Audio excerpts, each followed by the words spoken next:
ರಾಜ್ಯದಲ್ಲಿ ನಿರುದ್ಯೋಗ ಹೆಚ್ಚಿದೆ. ಸರ್ಕಾರಿ ಹುದ್ದೆಗಳ ನೇಮಕಾತಿ ಮಾಡಬೇಕು ಎಂದು ಒತ್ತಾಯಿಸಿ ಯುವ ಸಮೂಹ ಧಾರವಾಡದಲ್ಲಿ ದೊಡ್ಡ ಮಟ್ಟದ ಪ್ರತಿಭಟನೆಯನ್ನೇ ನಡೆಸಿತ್ತು.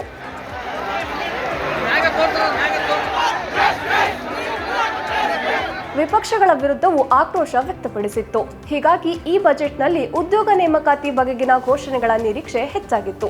ಅದಕ್ಕೆ ಪೂರಕವಾಗಿ ಹೊಸದಾಗಿ 27,000 ಹುದ್ದೆಗಳ ನೇಮಕಾತಿ ಮಾಡುವುದಾಗಿ ಸಿಎಂ ಘೋಷಣೆ ಮಾಡಿದ್ದಾರೆ.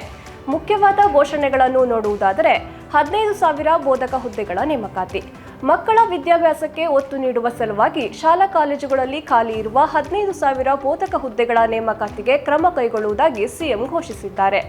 ಸಾರ್ವಜನಿಕ ವಿಶ್ವವಿದ್ಯಾಲಯಗಳಲ್ಲಿ ಹಂತ ಹಂತವಾಗಿ 1,000 ಬೋಧಕ ಹುದ್ದೆಗಳ ಭರ್ತಿಗೆ ಕ್ರಮ ಕೈಗೊಳ್ಳಲಾಗುವುದು ಎಂದು ಸಿದ್ದರಾಮಯ್ಯ ಭರವಸೆ ನೀಡಿದ್ದಾರೆ. 2,000 ಬೋಧಕ ಹುದ್ದೆಗಳ ಭರ್ತಿ ಜೊತೆಗೆ ಹಿಂದಿನ ಸಾಲಿನಲ್ಲಿ ಘೋಷಿಸಿದಂತೆ ಸರ್ಕಾರಿ ಪ್ರಥಮ ದರ್ಜೆ ಇಂಜಿನಿಯರಿಂಗ್ ಪಾಲಿಟೆಕ್ನಿಕ್ಗಳಲ್ಲಿ ಒಟ್ಟಾರೆ 2,000 ಬೋಧಕ ಹುದ್ದೆಗಳನ್ನು ಭರ್ತಿ ಮಾಡಲು ಅನುಮತಿಸಲಾಗಿದೆ ಎಂದು ಸಿಎಂ ಹೇಳಿದ್ದಾರೆ. ಸಮಾಜ ಕಲ್ಯಾಣ ಇಲಾಖೆಯಡಿ 2,500 ಹುದ್ದೆಗಳ ಭರ್ತಿ. ಇನ್ನು ಸಮಾಜ ಕಲ್ಯಾಣ ಇಲಾಖೆಯಡಿ ಇರುವ ಪರಿಶಿಷ್ಟ ಜಾತಿ, ಪರಿಶಿಷ್ಟ ಪಂಗಡ, ಹಿಂದುಳಿದ ಮತ್ತು ಅಲ್ಪಸಂಖ್ಯಾತ ಇಲಾಖೆಯಲ್ಲಿ ಖಾಲಿ ಇರುವ 2,500 ಹುದ್ದೆಗಳನ್ನು ಭರ್ತಿ ಮಾಡಲಾಗುವುದು ಎಂದು ಬಜೆಟ್ನಲ್ಲಿ ಸಿಎಂ ಸಿದ್ದರಾಮಯ್ಯ ತಿಳಿಸಿದ್ದಾರೆ.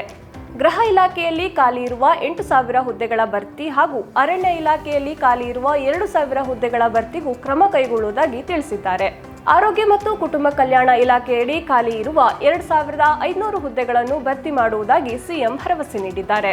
119 ಮಹಿಳಾ ಕೇರ್ಟೇಕರ್ ಹುದ್ದೆಗಳ ಮಂಜೂರು. ಪರಿಶಿಷ್ಟ ಪಂಗಡದ ಮಹರ್ಷಿ ವಾಲ್ಮೀಕಿ ಆದಿವಾಸಿ ಬುಡಕಟ್ಟು ಆಶ್ರಮ ಶಾಲೆಗಳಲ್ಲಿನ ವಿದ್ಯಾರ್ಥಿಗಳ ಆರೈಕೆಗಾಗಿ 119 ಮಹಿಳಾ ಕೇರ್ಟೇಕರ್ ಹುದ್ದೆಗಳನ್ನು ಮಂಜೂರು ಮಾಡುವುದಾಗಿ ಹೇಳಿದ್ದಾರೆ. ಮಾನಸಿಕ ಆರೋಗ್ಯ ಸಲಹೆಗಾರರ ನೇಮಕ. ವಿದ್ಯಾರ್ಥಿಗಳಲ್ಲಿ ಒತ್ತಡ ನಿವಾರಿಸಿ ಮಾನಸಿಕ ಆರೋಗ್ಯವನ್ನು ಸುಧಾರಿಸಲು 204 ಬಿಆರ್ಸಿ ಕೇಂದ್ರಗಳಲ್ಲಿ ಪ್ರತಿ ಕೇಂದ್ರಕ್ಕೆ ಒಬ್ಬರು ಅರ್ಹ ಮಾನಸಿಕ ಆರೋಗ್ಯ ಸಲಹೆಗಾರರನ್ನು ನೇಮಿಸಲಾಗುವುದು ಎಂದು ಹೇಳಿದ್ದಾರೆ. ಒಂದೆಡೆ ಸರ್ಕಾರಿ ನೇಮಕಾತಿಗಳ ಬಗ್ಗೆ ಘೋಷಣೆ ಮಾಡಿದ್ದಾರೆ. ಆದರೆ ನಿರುದ್ಯೋಗಿ ಯುವ ಸಮೂಹಕ್ಕೆ ಈಗಾಗಲೇ ನೀಡುತ್ತಿರುವ ಯುವ ನಿಧಿಗೆ ಈ ಬಾರಿ ಯಾವುದೇ ಅನುದಾನ ತೆಗೆದಿರಿಸಿಲ್ಲ.